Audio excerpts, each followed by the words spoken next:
Excellent. Isn't it amazing how convinced people are that this is a great thing for more people to get useless uni degrees and for the taxpayer to fund it, only to then find that we all end up in the exact same problem where the government is in debt and we have overqualified people for jobs that don't exist.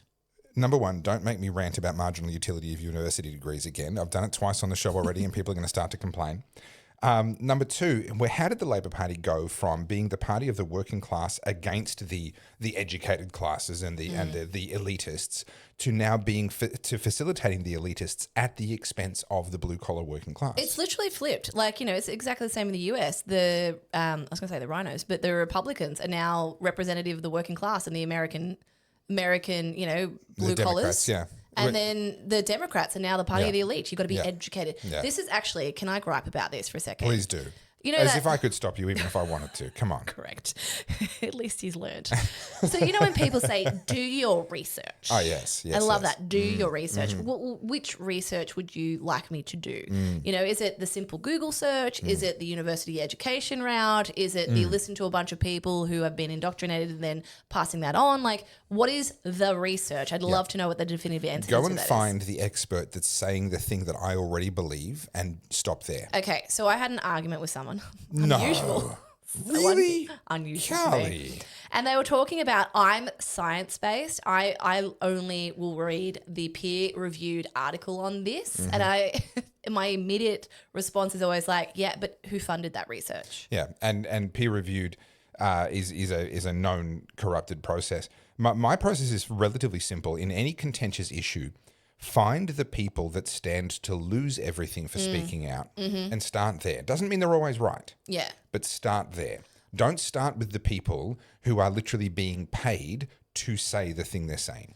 Well, I think we talked about this last week about debating, and you said you've been preparing to do debates. When I'm prepared and I'm confident in the topic, I'm actually really good at debating. I'm very good at keeping my cool in those kind of scenarios. However, I have started to get to the point where they'll shut you, recognizing how other people argue. They'll shut you down with either a slur, you're racist, you've been a bigot, you can't say that, or I've done the research, peer reviewed, yada, yada. So now what I do because I'm reading literally peer reviewed articles and research articles and journal articles and blah.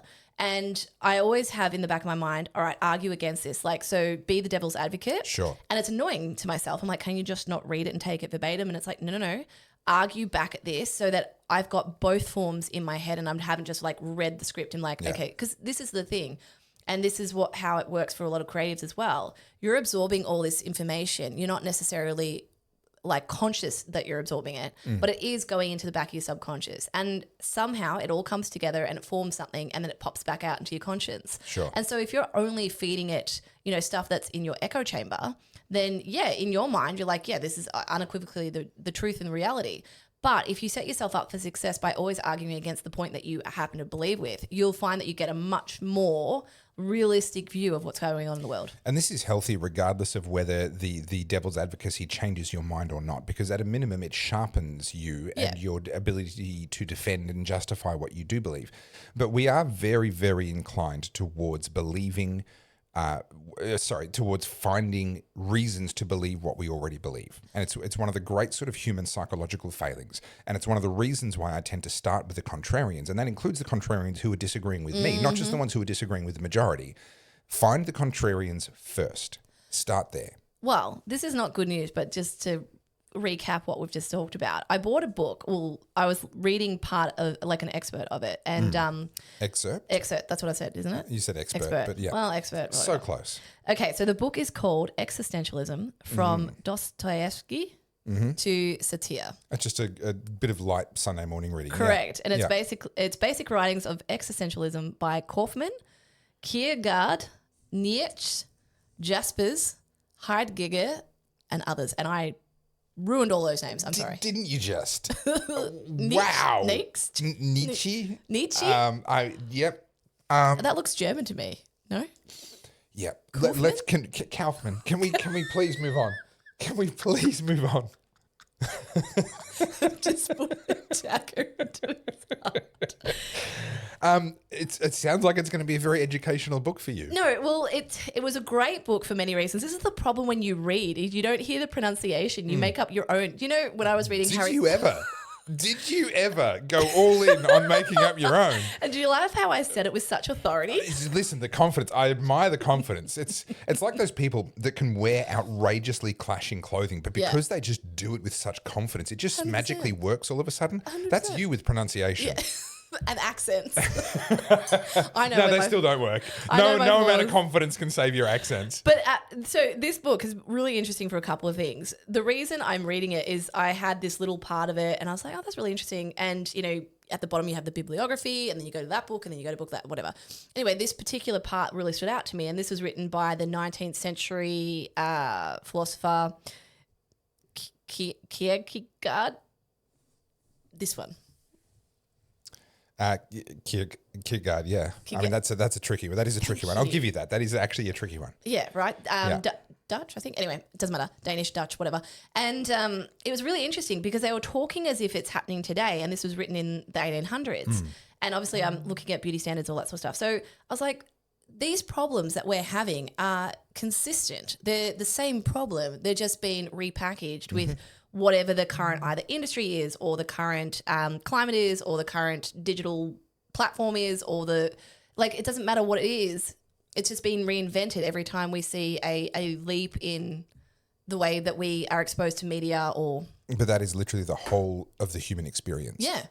Human beings have barely changed over time. The technology has changed. The cultural zeitgeist has changed, the fashion has changed, but the nature of humanity has barely changed. But how many people are aware of that when you think about it? Because you think of your ancestors as like these prehistoric people that, are literally rubbing sticks to start a fire. Yeah. They're having the same problems that we're having today. They just had them in different.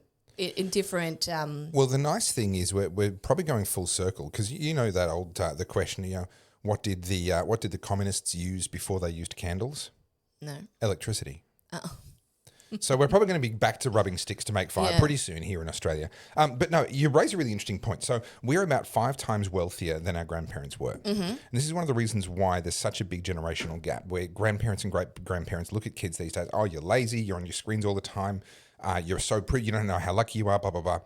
Imagine, okay, so look around the world and look at someone who's 10 times your wealth and how they live and the decisions that they make that make sense to them. They can pay someone to look after kids, to cook for them, to clean their house. They drive an expensive car just because they like it. They have the discretionary income to make purchasing decisions involving what they like and what they want rather than just what they need and can afford. Their life is very, very removed from yours, and it looks completely ridiculous and lascivious and wasteful. That is exactly how young people look to older people, not because young people are wasteful, but because young people are actually rich. Yeah. And they're going to hate me for saying that. They're going to hate me for saying that. You are rich and privileged and you have no idea how lucky you've got it. Yeah, I said it. But here's the thing. Over the next 100 years, the average person's wealth is expected to multiply by another 10, assuming governments don't fuck it up for us. Yeah. They're pretty much the only thing that can stop this from happening. Technology and the way that the world is going, people's average wealth will multiply by about 10 if governments don't destroy us first. And that means that your great-grandkids will have a life that is completely unrecognizable to you. And the decisions that make sense for them, right now a rich person pays a cook to cook their meals because it doesn't make sense for them to spend their time doing that. It makes sense for them to spend their time earning money and then pay someone else to spend time doing that. Those sorts of decisions, multiply them by 10, and that's what's going to be normal for our grandkids and great-grandkids. Well, where the disconnect is as well as our baseline of comfort keeps increasing. So even just think back to your grandparents when you were a young child and you go over to your grandparents' house.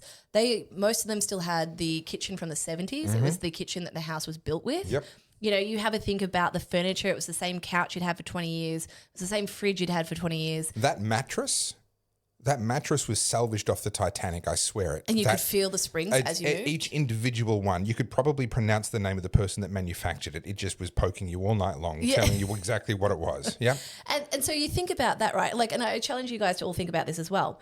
Go and think about going to your grandparents' house, and those things had been in that house for as long as you can remember. Whereas now we have planned obsolescence and we are constantly throwing things out and buying new things. So when you have a think about how much your life has improved in the last 20 years, how many washing machines have you had in that time? How many TVs? How many laptops? How many smartphones? How many different sets of clothing have you had?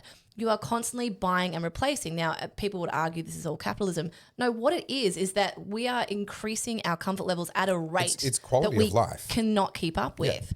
And so you can sit there and talk about oppression and white privilege and how the world's going to shit from the comfort of your smartphone, from the comfort of your air-conditioned... Let me just use this device that is powered by slave labor in the Congo to complain about how much I'm suffering right now. Like, wow, in your air-conditioned, freshly built home that you like, it's so relative. And so when people sit here and they complain about how tough it is, I'm sitting there going, are you joking? You have a flat screen TV. You have a closet full of clothes that are literally like overflowing. You have a smartphone. You're connected to the internet 24/7 and you can organize food within 15 minutes from your phone. But because that's normal, that's baked into the cake now, that's assumed. That's what I'm saying, They then look at what they can't have and they say, oh, look how poor I am. You've just watched another short clip from the Oddcast, and if you'd like to see the full video, it is over at our dedicated channel. That is the Oddcast HQ on YouTube. We will see you there. Don't forget to like, subscribe, and have a chat in the comments.